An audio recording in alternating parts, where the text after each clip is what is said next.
محمدی city centre فتح گڑھ agency road well پورا سیالکوٹ۔ رابطہ محمد علی 030061337113، محمد عثمان 030061711415۔ نحمده ونصلي على رسوله الكريم، اما بعد فاعوذ بالله السميع العليم من الشيطان الرجيم من همزه ونفخه ونفاثه. بسم الله الرحمن الرحيم. ان الذين يحبون ان تشيء الفاحشة في الذين آمنوا لهم عذاب أليم في الدنيا والآخرة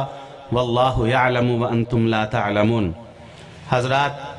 بعض جدید تعلیم یافتہ لوگ جن کو پڑھے لکھے جاہل کہنا زیادہ مناسب ہے،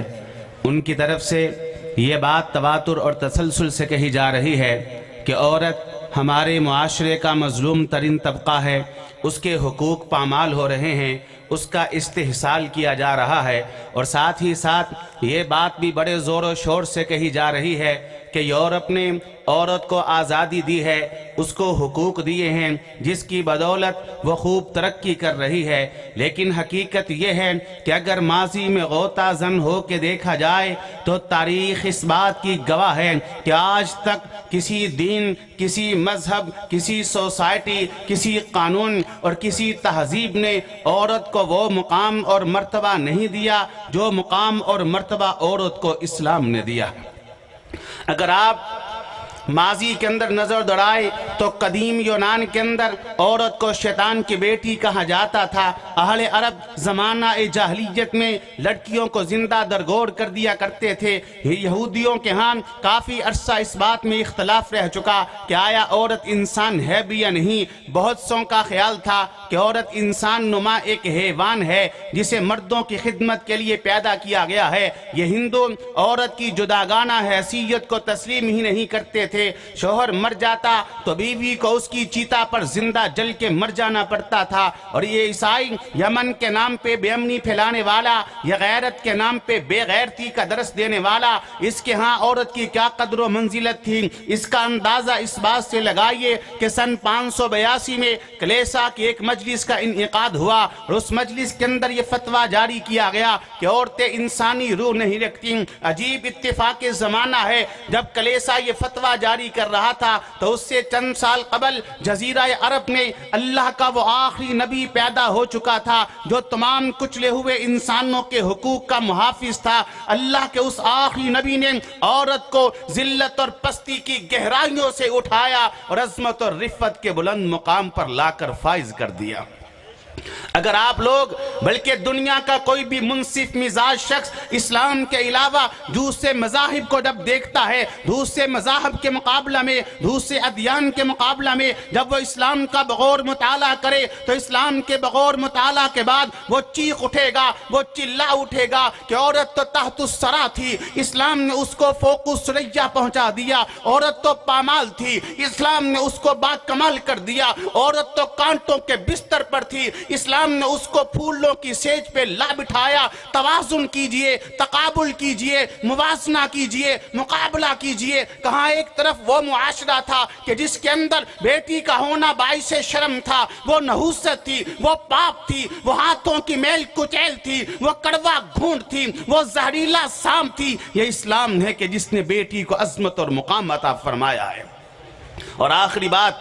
میں اس بات کو مانتا ہوں،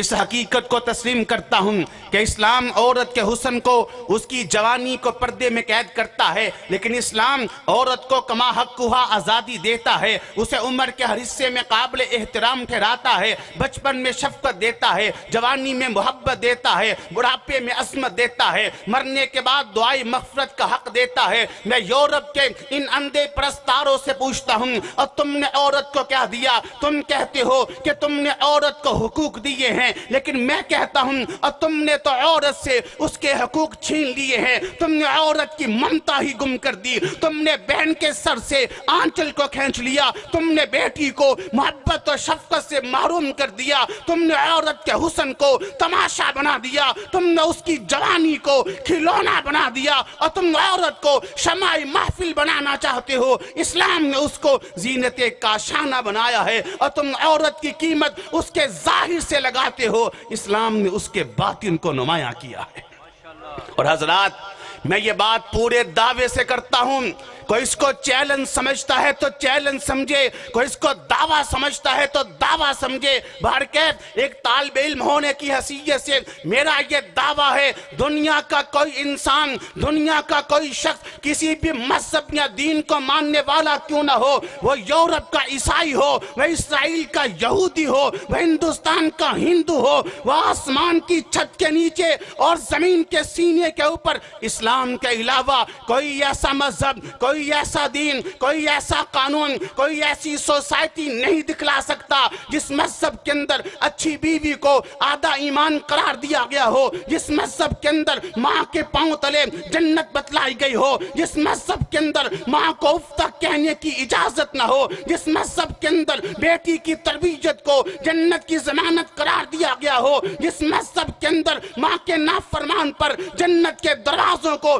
بند کر دیا گیا ہو۔ کعبہ کے رب کی قسم ہے، ان ساری خوبیوں کا محور اور مرکز اگر کوئی ملے گا تو تنہا اسلام ملے گا اور کوئی نہیں۔ اگر اسلام عورت کو مقام نہ دیتا تو اسلامی تاریخ کے اندر کوئی عالمہ، کوئی محدثہ نہ ہوتی۔ اگر اسلام عورت کو مقام نہ دیتا تو بیٹی کی پیدائش پر کوئی باپ سر اٹھا کے چل نہ سکتا۔ اگر اسلام عورت کو مقام نہ دیتا تو سنگ دل باپ اپنی بیٹیوں کو زندہ درگور کرتے رہتے۔ وہ آزادی آزادی کا نام لے کر لوگوں کو گمراہ کرنے والوں، اگر اسلام عورت کو آزادی نہ دیتا تو کسی عورت کو عمر فاروق جیسے جاہو جلال والے خلیفہ پر برسر پیکار تنقید کی جرت نہ ہوتی۔ حضرات، باتیں بڑی میں خیال کر کے آیا تھا، وقت کی قلت ہے اور مہمان علماء کی ایک کثیر تعداد موجود ہے، انہی باتوں پہ اکتفا کرتا ہوں اس دعا کے ساتھ کہ اے مولا کریم مجھ نکمی اور نکاری نے جو باتیں کی ہیں وہ محض آپ کی توفیق اور آپ کی مدد سے کی ہیں، اس میں جو حق ہے، جو سچ ہے، سمجھ کے عمل کی توفیق عطا فرما دیجئے، اور جو غلطی اور خطا ہے درگزر کرتے ہوئے اصلاح کی توفیق عطا فرما دیجئے۔ وآخر دعوانا الحمدللہ۔